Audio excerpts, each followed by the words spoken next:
네, 국방위 간사 김병주 의원입니다. 우리 더불어민주당 국방위 차원 기자회견을 하겠습니다.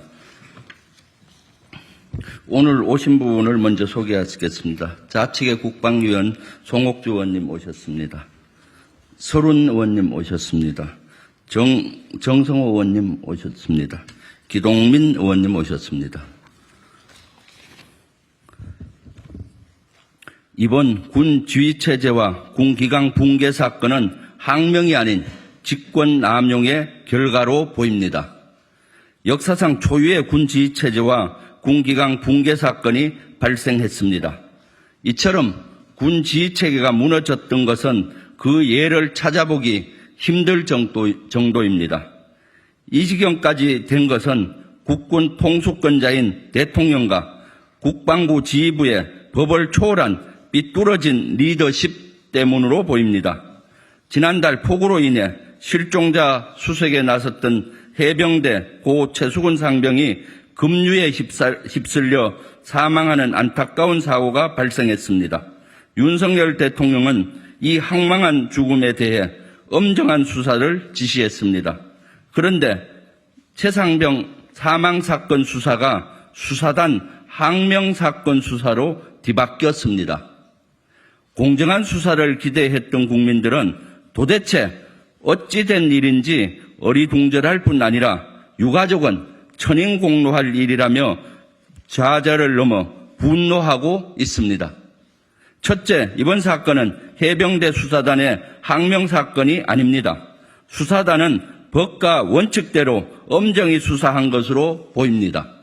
반면 국방부와 국가안보실 고위공직자들의 직권 남용이 심대하게 의심됩니다.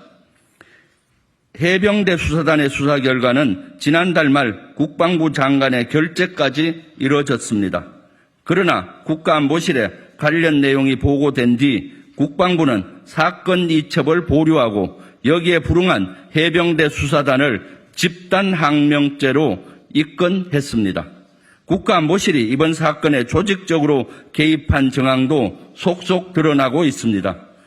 관련법에 따라 군사경찰을 지휘하는 부대의장은 수사 공정성을 확보하기 위해 독립성을 보장하도록 되어 있습니다. 그럼에도 수사 결과를 손바닥 뒤집던 엎은 것은 국가안보실과 국방부 인사들의 직권남용으로 보입니다. 둘째, 국가안보실과 국방부는 이번 수사 결과를 은폐 축소하려고 했다는 의혹도 받고 있습니다.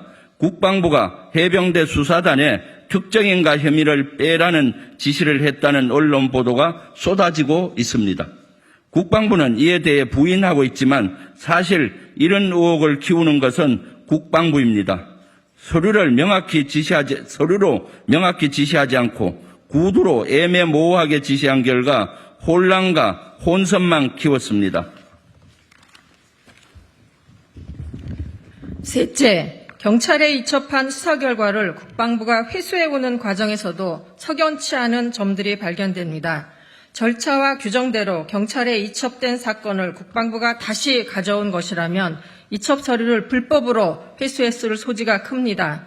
회수 근거에 대해 국방부는 사건이 경찰에 접수되지 않았기 때문이라고 해명했습니다. 국방부 말이 사실이라면 경찰이 직무유기를 한 것이 됩니다. 결국 이번 군기강 붕괴 사건의 원인과 이유를 밝히기 위해서는 국회 차원의 철저한 조사가 필요합니다. 따라서 우리는 조속히 국회 국방위원회를 열고자 합니다.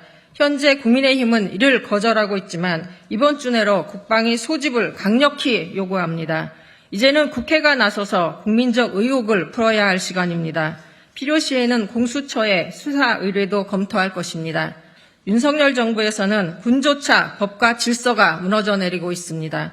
북한의 도발과 불안정한 동북아 정세로 국민 불안이 점차 고조되는 가운데 우리 국군의 지휘체계마저 흔들리고 있는 것입니다. 윤석열 정부는 지금의 혼란을 빨리 수습하고 유족과 국민들이 납득할 수 있는 수사 결과를 신속히 발표하십시오.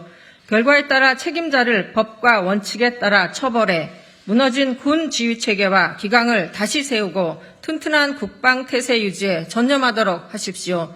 2023년 8월 14일 더불어민주당 국방위원회 기동민, 김병주, 서른, 송갑석, 송옥주, 안규백, 윤우덕, 이재명, 정서호 위원 일동. 네, 형님.